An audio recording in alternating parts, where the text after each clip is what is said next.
Pronto, muito bem. Então, boa noite.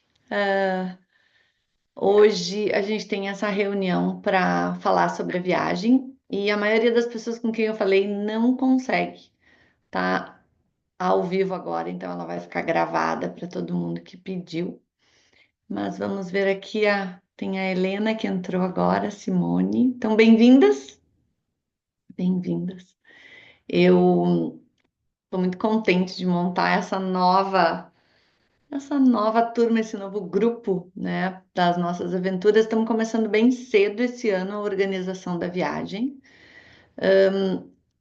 Na verdade, quanto mais cedo a gente consegue montar o grupo e começar as preparações, melhor, né? Sempre dá mais tempo para a gente fazer as coisas com bastante calma. Então, é importante eu apresentar para vocês a viagem, porque a gente vai começar, né, a sonhar, e imaginar e preparar e falar com a Laxmi para ela organizar as coisas que precisa para a viagem acontecer, certo? Então, em 2026 eu vou completar 10 anos levando grupos para a Índia e, sem dúvida, é um dos pontos altos do meu ano. Eu tenho muito, eu tenho muito prazer, eu fico muito alegre de levar os grupos para lá, porque o que a gente vê da Índia nas mídias sociais e as coisas que a gente escuta das notícias chega a me dar uma dor no coração de ver as coisas que a gente vê por aí. E às vezes as pessoas me perguntam umas coisas do tipo, ai, vocês comem aquelas coisas que nem a gente vê no Instagram com os ratos, aquelas coisas. E eu digo, meu Krishna, né? Olha, imagina que eu ia levar um grupo para um lugar ou para lugares assim, né? Lugares perigosos ou tão. É claro que não, né? A Índia é uma maravilha e uma das razões pelas quais eu faço essa viagem é para que desmistificar e tirar essas percepções errôneas das pessoas sobre a Índia, né? Então, os meus grupos, eles têm uma característica bem peculiar e por isso o filtro de quem é, vamos dizer assim, a pessoa que se interessa por essa viagem já passa por um filtro a partir das propostas que eu faço, né? Então, não é uma viagem aberta do tipo assim, eu quero ir, eu vou lá, compro e pago, né? A gente tem que ver se o que a pessoa que está indo comigo está buscando é a mesma coisa que eu tenho para oferecer. Não é uma viagem turística, acho que essa é a primeira coisa. A gente vai a lugares, vamos dizer assim, turísticos, vamos dizer o Taj Mahal, né? A gente vai a lugares turísticos, mas o ponto da viagem não é turismo. O ponto da viagem é conhecer a cultura da Índia com uma pessoa que morou lá, que conhece, né? E essa, né, não, eu não eu digo nem só a cultura da Índia, eu gosto de dizer que é a espiritualidade da Índia, né? Mais do que a cultura só, porque a gente vai, né, ver sobre ah, comida, arquitetura, costumes, tudo isso, mas muito relacionado à espiritualidade da Índia como o berço e como um país, um local onde a espiritualidade é muito importante, né? E acho que a maioria das pessoas que viaja comigo tem essa vontade de explorar, de sentir, de experienciar essa espiritualidade viva, sendo que não tem nenhuma religião específica, não tem nada que tenha que acreditar, nada que tenha que. É uma experiência da espiritualidade na vida e nas suas diferentes manifestações, tá? Então, todos esses anos levando pessoas e tendo morado lá e conhecendo pessoas na Índia, é muito raro a gente conhecer alguém que diga assim: ah, a Índia, até vou, mas. Ou a pessoa tem uma vontade que às vezes ela não sabe nem explicar, ou ela não quer nem ouvir falar. Geralmente é meio o oposto, assim, né? Então, tem muita gente que sente essa vontade que não sabe explicar muito bem por quê. Eu tenho essa vontade, tenho às vezes até meio receio, mas uma vontade muito grande. Eu sei exatamente como é. Eu sei como é. E às vezes a gente não consegue explicar e tá tudo certo, não precisa explicar, né? E, e é muito mais por esses outros aspectos do que pela parte de visitar algum lugar específico ou comer alguma coisa específica. Eu sei que é uma palavra brega, gente. Eu sei que chamado é uma palavra muito brega, mas é que é, é assim, tu sente aquele chamado de ir para a Índia, né? Então, esse grupo é para esse tipo de pessoa. Tanto que às vezes, por exemplo, já me perguntaram: ah, mas o meu marido, ou, né, a minha mulher, ou minha namorada pode me acompanhar? Eu digo: depende. Só de acompanhante, só para. Não. Só se tiver a mesma vontade, mesmo anseio por conhecer a Índia. Tá? Não precisa ser praticante de yoga, não precisa ser praticante de meditação ou de nenhuma de linhagem de nada. Tá? Isso às vezes as pessoas pensam: ah, é só para quem faz yoga. Não. A gente vai ter momentos onde dá para fazer práticas de yoga, principalmente em Rishikesh, mas na primeira semana a gente nem tem muito tempo. Talvez em Varanasi, se a gente consegue encaixar, mas não é uma viagem de yoga, tá? Uma das coisas que eu prezo muito nas viagens é fazer toda a preparação com muita calma e com muita organização. Então, assim que o nosso grupo estiver fechado, a gente começa as reuniões específicas, de preparação e eu vou passar assim tudo mastigadíssimo do que tem que levar, o que não tem que levar, sobre isso, sobre aquilo. Vou até dar aula de como barganhar, o que pode comer, o que não pode comer. Assim, realmente a preparação ela leva, né, meio ano mais ou menos. E ela faz parte da viagem. É uma delícia a gente ir se preparando para essa viagem, né? Com tempo, com calma e com os passos bem organizados, porque o meu objetivo é que a gente chegue no aeroporto tranquilo, com tudo pronto, sem aquela correria, né? Para que a gente possa realmente estar bem para aproveitar a viagem, certo? Tem muita gente que me pergunta: ah, mas eu não falo inglês. Não tem problema, os indianos também não falam muito inglês e todo mundo se entende. Claro, né, em algumas circunstâncias, como para qualquer viagem, quando a gente fala inglês, a gente às vezes consegue se comunicar mais, mas nessa aqui não é um empecilho. Tá? Realmente, quando tu viaja para um país de língua inglesa, vamos dizer, né, Estados Unidos, sei lá, Inglaterra, coisa assim, onde todo mundo fala inglês bem, é uma coisa, mas na Índia todos eles falam esse inglês mais ou menos, então a gente consegue se comunicar muito bem e sempre vai ter o apoio não só de mim, quanto do nosso guia local, né, que é uma pessoa incrível. Então isso realmente o inglês nunca foi um empecilho, não vai atrapalhar a viagem. E com certeza a maioria das pessoas volta falando muito mais do que imaginava que sabia que consegue se comunicar. Tá? Então, isso realmente não é um problema. A outra peculiaridade da viagem é que o roteiro que está no site, ele é só assim as cidades onde a gente vai dormir. O roteiro exato do que a gente vai fazer a cada dia, isso a gente só sabe no dia anterior. Então, tem ali no site, né, o dia que a gente sai do Brasil, a gente vai para Delhi, vai para Agra, para Orcha, tem o itinerário dos lugares onde a gente dorme. Mas o que acontece? E isso é interessante porque quando a pessoa entende a intenção de eu fazer isso, transforma a visão da viagem. O que acontece? Se eu disser para vocês, hoje nós vamos no Taj Mahal, depois nós vamos nesse lugar, depois nós vamos fazer isso. Tu vai entrar no TripAdvisor e no Google, tu vai pesquisar tudo sobre o lugar que a gente vai. E quando tu chegar nesse lugar, tu já tem um pré-condicionamento de como aquilo é. Tu já tá pensando: ah, mas eu li que as pessoas dizem que tem que ir nesse lugar. Aí os influencers dizem que não pode esquecer de tirar foto aqui. E no momento que isso acontece, metade da tua viagem, ela não acontece de verdade. Porque tu já vai imaginando alguma coisa e a ideia dessa viagem é que tu possa te abrir para as experiências que a Índia vai trazer. Então, várias pessoas me perguntam: ah, mas se é uma viagem espiritual, por que que tu vai no Taj Mahal? Eu digo, porque o Taj Mahal é uma experiência na vida de uma pessoa. Não tem palavras que possam descrever o Taj Mahal. Agora, não é sobre ler o que que é sobre estar sem o celular na mão na primeira vez que tu enxerga ele.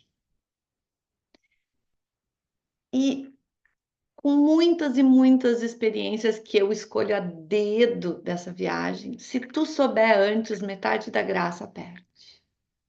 É claro que eu não vou fazer nada arriscado, é claro que eu não vou fazer nada perigoso, algo onde as pessoas vão se sentir desconfortáveis. Não é isso. Não é, não é querer pegar as pessoas numa pegadinha, pelo contrário. É só que elas venham abertas, sabe, para a experiência. E eu sei que isso tem um componente de confiança, né?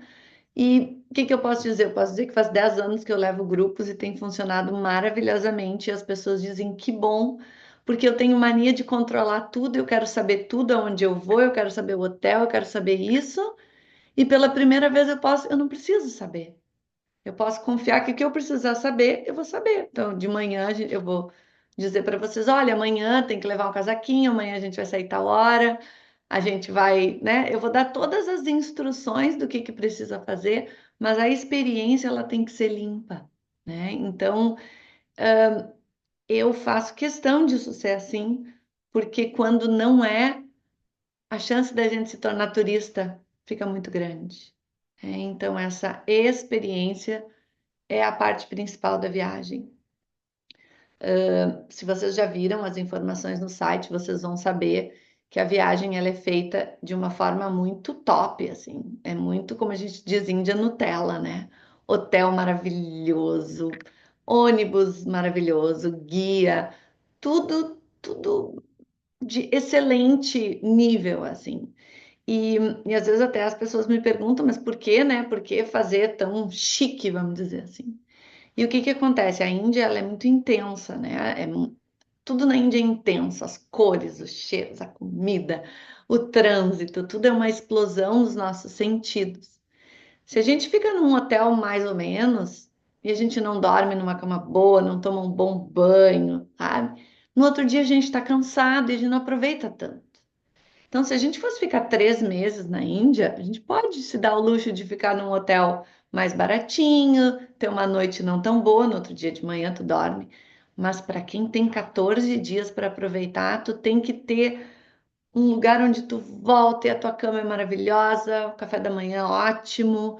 Então, esses confortos, eles fazem com que a gente aproveite mais cada dia e são essenciais para que a gente esteja novo, né? E restaurado para o dia seguinte, tá? Então não é frescura, para, não é uma coisa para fazer assim, tipo, ai, uma viagem de luxo, não tem nada a ver com isso. É para que a gente realmente tenha o conforto necessário para estar bem, para aproveitar os dias ao máximo. Tá? Então, essa é um dos grandes diferenciais, eu acho, da viagem, tá? E que quem curte a proposta, depois só vai querer viajar assim. Não quer mais ter que ficar se preocupando com tudo, onde vou, o que que vou fazer. É muito libertador, na verdade, essa sensação. Tá? Deixa eu ver o que mais. Uma coisa que muitas vezes me perguntam é a comida. Ai, mas eu não gosto de pimenta, e eu tenho dificuldade, né, e tal, e, né, se vou ficar doente comendo alguma coisa e tal.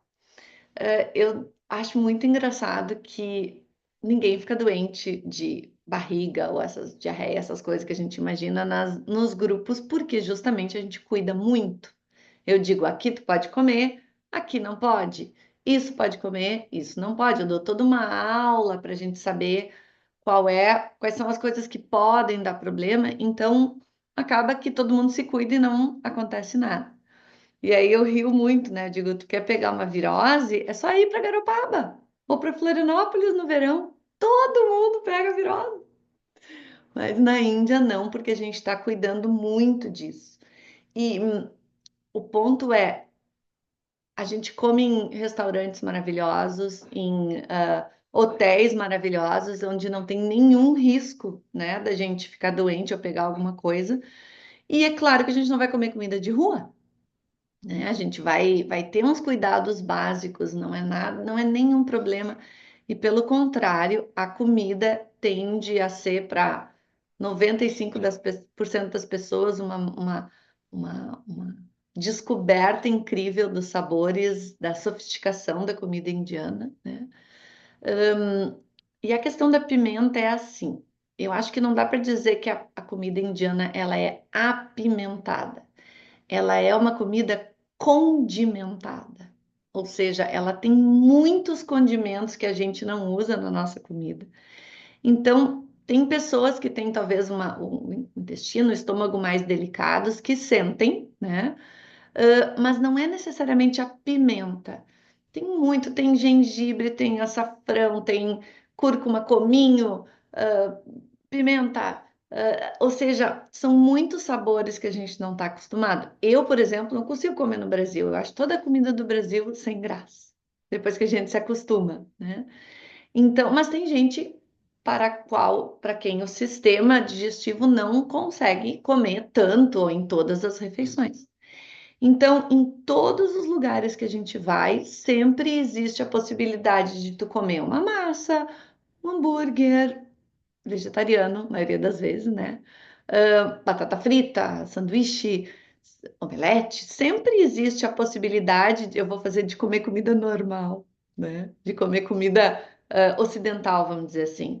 Desde os cafés da manhã dos hotéis, em todos os restaurantes que a gente vai. Então, isso não é um problema, sempre vai ter uma opção sem pimenta ou sem tanto condimento. Claro que à medida que a gente puder ir experimentando, né? Mas tem que ir também de acordo com o que cada pessoa consegue, né? Que mais? E, a comida ela é muito barata. Então a gente come assim, a gente faz banquetes extraordinários. Bom, eu deixo assim e daí depois na volta da viagem a gente sempre conversa que as coisas que eu digo aqui, né? O pessoal diz, bem capaz, e aí depois diz, é verdade, a comida realmente foi um dos pontos altos da viagem para muita gente, tá? Vamos ver o que mais que eu queria comentar com vocês. Questão de segurança, né? A Índia é um país muito seguro. É muito seguro. Eu tenho muitas mulheres me perguntam a questão de viajar, sendo mulher. E eu posso responder para vocês com 100% de certeza. Todas as mulheres que viajam comigo até hoje sempre dizem a mesma coisa. Eu me sinto muito mais segura na Índia do que no Brasil. Todas, todas. Eu viajo para lá há 34 anos. Eu nunca tive uma situação onde eu me senti assim perigoso, né? Uma situação perigosa nesse sentido. E eu faço muito mais coisa lá do que eu jamais faria aqui. Então, de novo, as notícias que a gente recebe, elas não são a realidade, né? E eu gosto de dizer, eu já tive vários grupos que foram só mulher. Claro que você tem grupos que têm homens e mulheres, mas aconteceu, por exemplo, esse ano que foram só mulheres. E eu jamais levaria um grupo para um lugar que fosse perigoso ou que houvesse o risco de acontecer alguma coisa. Jamais, né? Então, essa é uma coisa que eu posso dizer com 100% de certeza, que não é perigoso, que a gente não é incomodada, que não tem essa vibe de a gente se sentir insegura, tá? Claro que podem homens ir, obviamente, né? Mas assim como sempre no yoga e nessas coisas tende a ter mais mulher, né? Mas é muito bom, é maravilhoso ter os nossos marajás, né, que vão com a gente na viagem. Então, ela é totalmente aberta a quem quiser, certo? Vamos ver o que mais eu queria comentar. Durante as reuniões de preparação, eu indico filmes, eu indico livros, né, de coisas para ler, para ir conhecendo. Que, claro, sempre que a gente tem conhece um pouco mais, a gente aproveita, né? Quem já faz yoga vai reconhecer muitas coisas das histórias que a gente vai contar, mas não é um pré-requisito, né? Mas é que é legal ver algumas coisas, porque, por exemplo, eu vou dizer, assistam esse filme porque a gente vai nesse lugar. Então, isso enriquece bastante a experiência, tá? Vamos ver aqui o que mais eu anotei que seriam coisas importantes. A parte mais de logística, assim, da viagem, por exemplo, o passaporte, visto, vacinas, essas coisas a gente tende a fazer depois, daí com o grupo já formado, eu vou dizendo o que que precisa, o que que tem que fazer e tal. Mas é tudo muito, são coisas muito simples, assim, não tem nada complicado ou complexo, né? Fora ter um passaporte e fazer a vacina da febre amarela. Então, isso são coisas simples que não requer nenhuma preparação extra, nem nada tão importante, tá? E uma outra coisa também que muitas vezes me perguntam é: a gente consegue, né, falar com o Brasil, falar com as pessoas, sem dúvida, a internet é muito melhor do que a brasileira.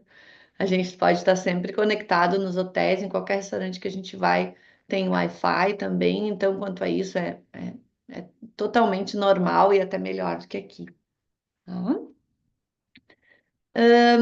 Eu queria passar para vocês, então, a parte das passagens, a parte da organização da viagem, assim, como é que são os próximos passos, né?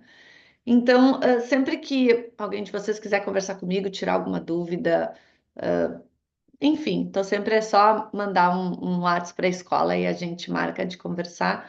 Mas basicamente, à medida que o grupo vai se formando, né? A gente forma o grupo, aí tá formado. E aí a primeira coisa que a gente faz é a compra das passagens internacionais, né? A passagem que a gente voa para Nova Delhi, tá? Isso, a gente não tem um voo agora ainda, porque é sempre mais caro tu reservar um voo específico do que ver na hora que a gente estiver com o grupo formado e escolher qual é a tarifa e qual é a companhia melhor. Olha, nos últimos 6, 7 anos, a gente sempre vai ou de Qatar ou de Emirates, porque são companhias excelentes, né?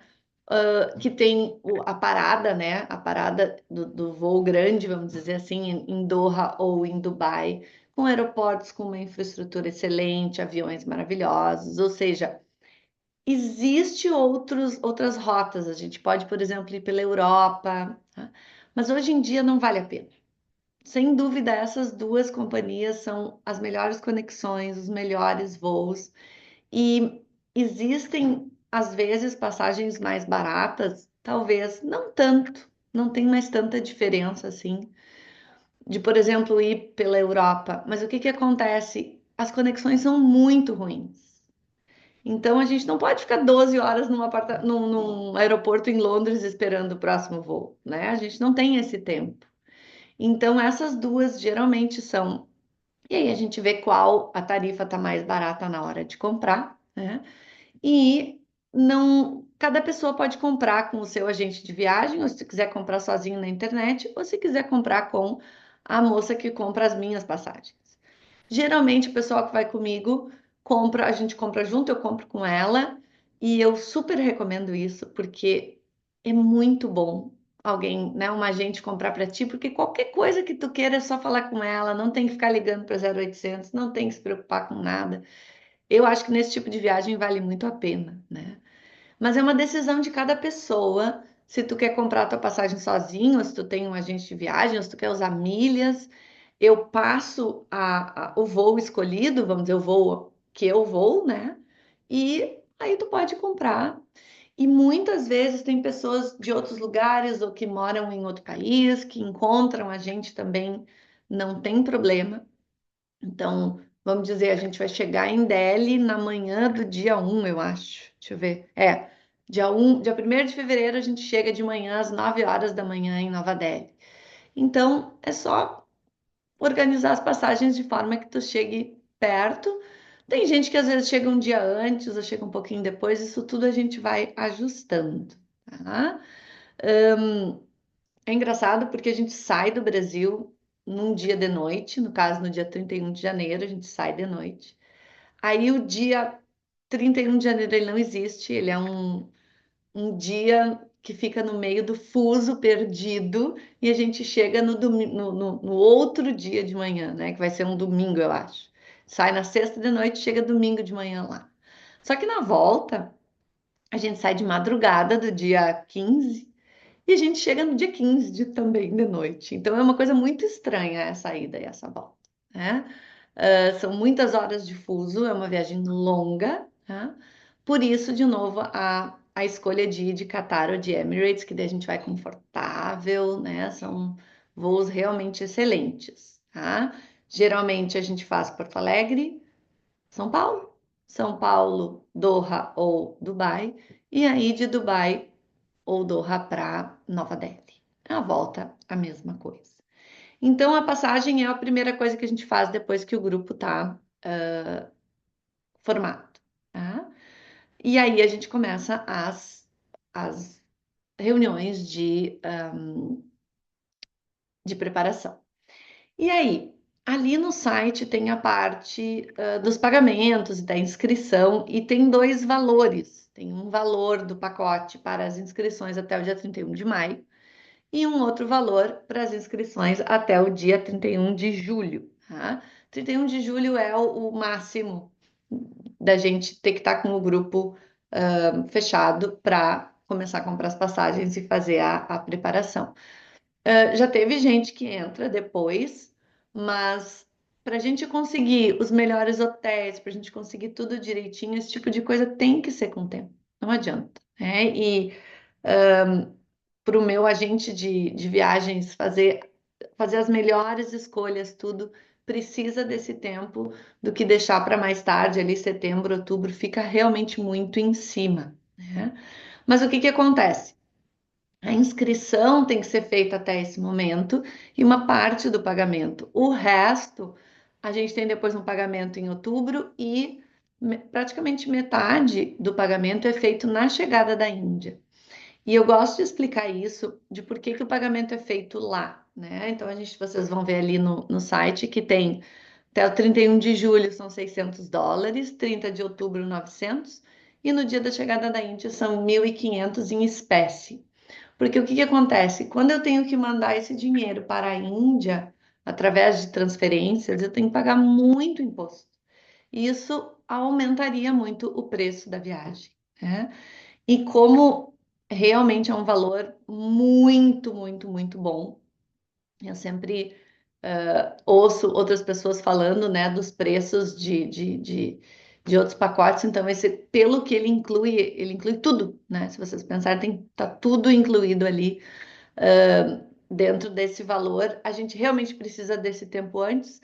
E se eu tivesse que mandar isso por, por transferência, eu teria que botar esse valor em cima, né? Então, essa é a forma que eu consegui para fazer o melhor valor possível para vocês, tá?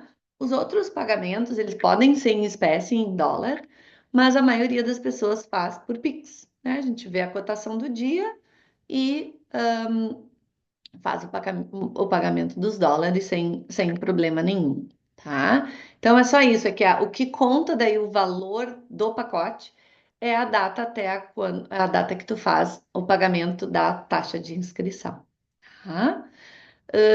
Deixa eu ver o que que mais eu queria falar sobre isso. O que está incluído e o que que não está incluído. Então, todo o transporte, passagem aérea, passagem de trem, tudo, tudo, tudo, tudo. Todas as entradas de tudo onde a gente vai, tá tudo incluído. Todo e qualquer coisa. E o que que não está incluído? Almoço e janta, né? E gorjetas, que eu já vou falar, que é uma coisa importante. E depois, nos dias de Rishikesh, as coisas que talvez tu queira fazer, uma massagem, uma aula de yoga, porque isso varia bastante, né? Mas a Índia é tão barata, eu digo assim, ó, leva US$ 20 por dia para comida, para as duas refeições, né? E não tem como gastar isso, gente. Não tem. A gente tenta, mas a gente não consegue gastar. Então, tu imagina nos Estados Unidos, tu não come nem um McDonald's com US$ 20, né? Então, um banquete, comidas maravilhosas e olha, não gasta US$ 20 por dia. Então, o que eu quero dizer é que não tem muito dinheiro a mais fora o valor do pacote que tu tem que te preocupar em levar. Tem as compras, mas isso é um outro assunto que eu já vou chegar lá, tá? As gorjetas tá ali no material, porque a Índia não tem como não dar gorjeta. Então a gente diz, a gorjeta é opcional, só que não é opcional, né?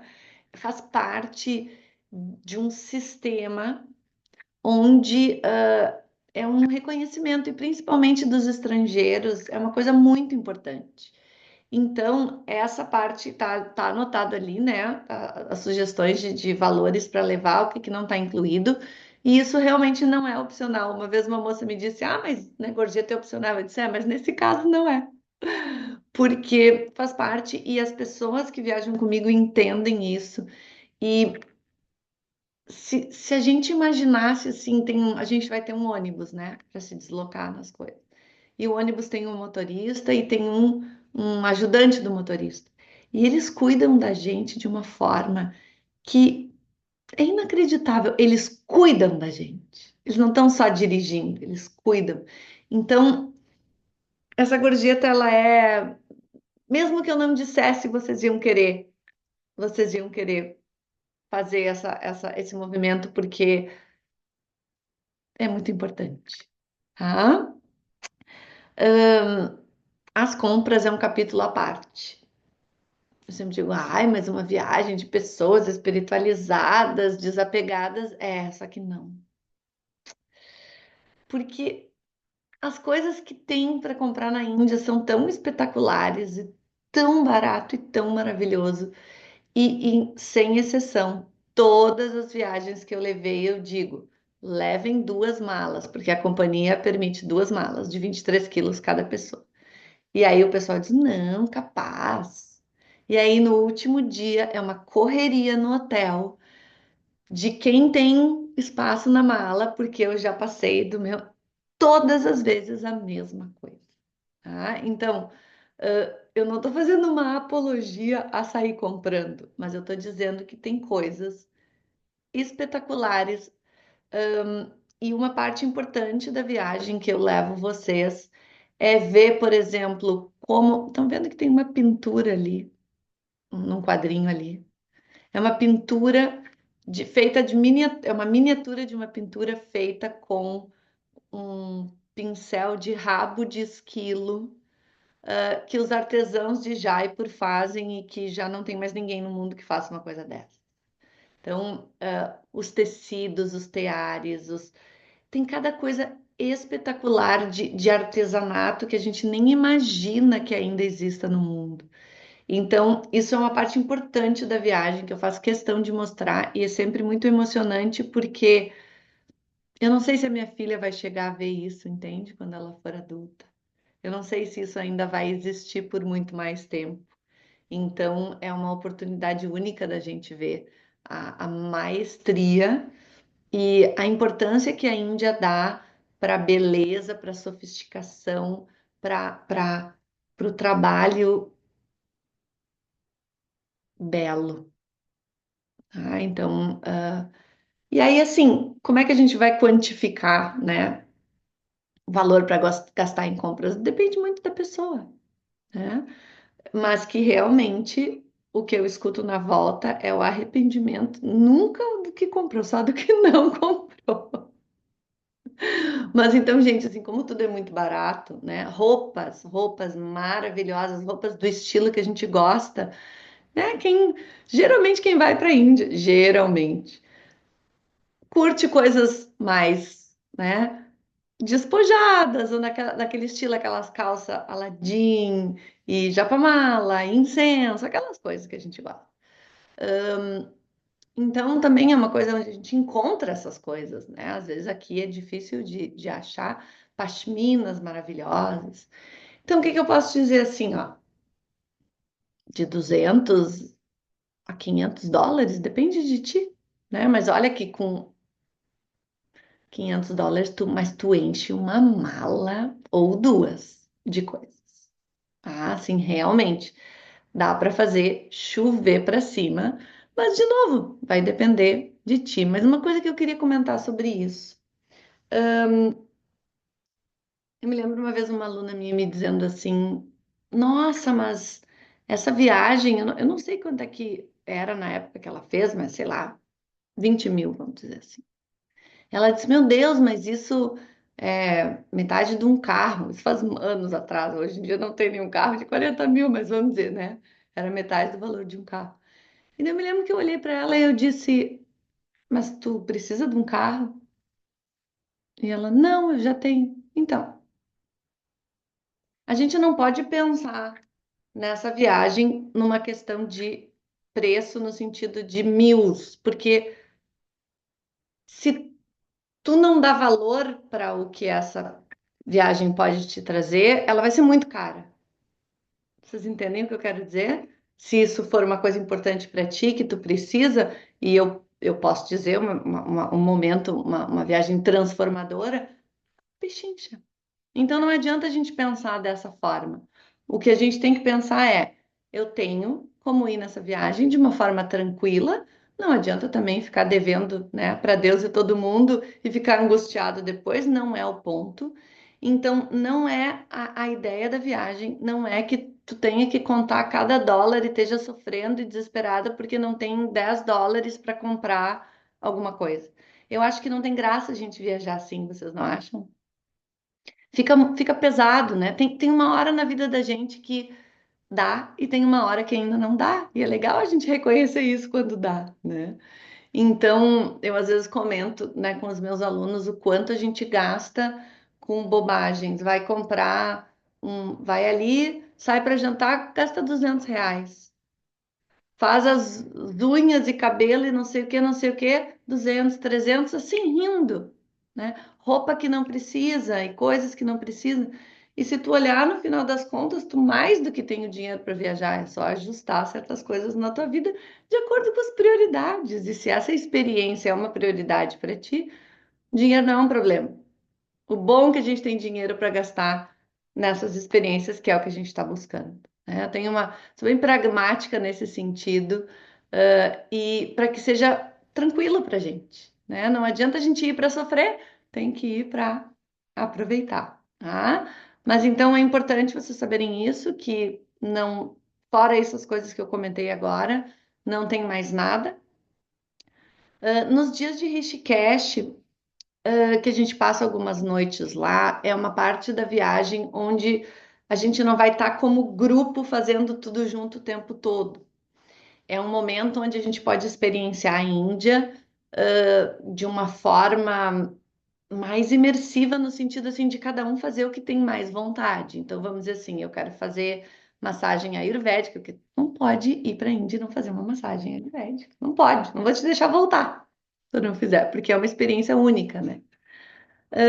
O outro quer fazer aula de yoga, o outro quer ir meditar na beira do Ganges, o outro quer, enfim, tem muitas possibilidades. E o que que eu faço? Eu digo, ó, a minha sugestão para hoje é essa. Vamos juntos, né, ver essa cerimônia na beira do Ganges a tal hora. Mas se tu não quiser, porque é tudo feito a pé e eu faço um tour pela cidade com vocês para se localizarem e depois cada um ou os amigos, porque a gente vai formando amigos, nessa altura já tem, né, as turmas. E aí cada um escolhe o que quer fazer, mas geralmente a gente acaba fazendo a maior parte das coisas juntos mesmo, mas com essa liberdade, porque é importante ter esse tempo de sentar na beira do Ganges e não fazer nada. Só olhar aquele espetáculo, só aproveitar esses momentos. Então, tem essa liberdade e aí essas coisas fica a teu critério. Ah, eu quero fazer massagem, eu te indico lugares, eu tenho lugares para indicar de yoga, tem lugares para fazer aula de música, aula de culinária, né? Então, tem coisas assim, a gente diz que Rishikesh é a Disney, né? A nossa Disney, porque tem tanta coisa para fazer, são tantas experiências. Tem alguns passeios que eu convido vocês, e daí depende quem quiser, né? Por exemplo, tem um passeio que a gente faz para ver uma caverna de um mestre, E a gente toma banho no Ganges, perto dessa caverna, mas também é uma opção, tu quer ir, tá afim, não tá? Então é bem tranquilo.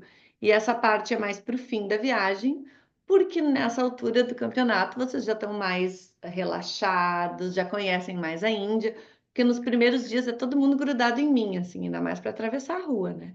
Então tudo do meu lado. Aí vai passando os dias, vão se acostumando e daí já, né, soltando as asas e passeando, e se sentindo os locais, né? Que mais? Eu acho que era isso que eu tinha anotado para comentar com vocês, mas eu só queria terminar antes de abrir para alguma pergunta aqui. Eu queria dizer que o meu agente de viagens trabalha com outros países, turistas ou viajantes de outros lugares. E ele me diz que eu faço os meus grupos, né? Eu trabalho com ele há 10 anos. Os meus grupos fazem mais ou menos um quarto das atividades que um grupo normal faz. O que eu quero dizer com isso? Ah, um grupo normal vai em 5 atrações por dia, tudo correndo, faz 10 cidades em 14 dias, né? Naquele ritmo de turista que vocês sabem como é que é. Chega, olha, tira foto, volta. Tá. O- A minha viagem é totalmente diferente. A gente vai em poucos lugares escolhidos a dedo para que a gente tenha a experiência do lugar. Só para vocês terem uma ideia, um grupo normal faz o Taj Mahal em 45 minutos. O meu grupo leva 3 horas. O passeio de barco em Varanasi também é da hora que a gente chega para ver a cerimônia do nascer do sol. Gente, a cerimônia do nascer do sol no Ganges, tá? Os grupos normais chegam, assistem, fazem 15 minutos de barco e vão embora em 1h15. Eu também levo 4 horas para fazer esse passeio. Porque a gente chega, a gente assiste, a gente conversa, toma um chai, tem tempo para passear, depois pega o barco, faz um passeio grande de barco. Então, eu queria que vocês soubessem que cada atividade é escolhida de forma a trazer uma experiência onde a gente não vai estar correndo, a gente vai estar aproveitando. E isso muda tudo, né? Isso muda tudo. Então, existem, por exemplo, existe o Forte Vermelho em Nova Delhi e existe o Forte de Agra, que estão em todos os roteiros de turismo de quem vai para a Índia. Os dois são muito parecidos, construídos pelo mesmo imperador, com as mesmas, né? Por que que a gente vai ver dois? Não tem por que a gente ir nos dois só para cumprir, vamos dizer assim, atrações de um determinado lugar. Vocês veem que hoje existe essa moda no Instagram de cada destino tem os lugares imperdíveis, né? Você tem que ir em tal lugar.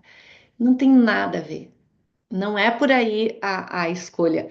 Eu vou levar vocês para comer sentado no chão, num templo sikh, com uma comida feita por voluntários. Depois a gente vai fazer um passeio assistindo uma cerimônia no Ganges.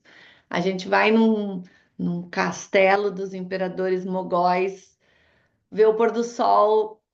Ou seja, é esse tipo de experiência, tá? Eu acho que é bem claro quem gosta desse tipo de coisa e quem quer marcar cruzinha. Fui, vi, fui lá, tirei foto e saí, né? Eu acho que é, é, é bem óbvio, assim, os interesses de quem busca esse outro tipo de experiência com calma, sem correr, aproveitando e principalmente tendo o tempo de ser transformado. E eu queria terminar dizendo para vocês que não tem ninguém que vá para a Índia que não tenha um momento, um surtinho, vamos dizer assim. É esperado e é necessário. Tem gente que tem um surto com o banheiro, outros com a pobreza, outros com o trânsito, outros com a questão da gente ver lá em Varanasi, né, que a gente vê a cremação na beira do Ganges. Tem centenas de coisas que vão mexer com a gente na Índia. E mexer não é uma coisa nem boa nem ruim, é mexer, né? Então, tanto para o espetacular quanto para o doloroso, enfim. Só que é para isso que a gente vai.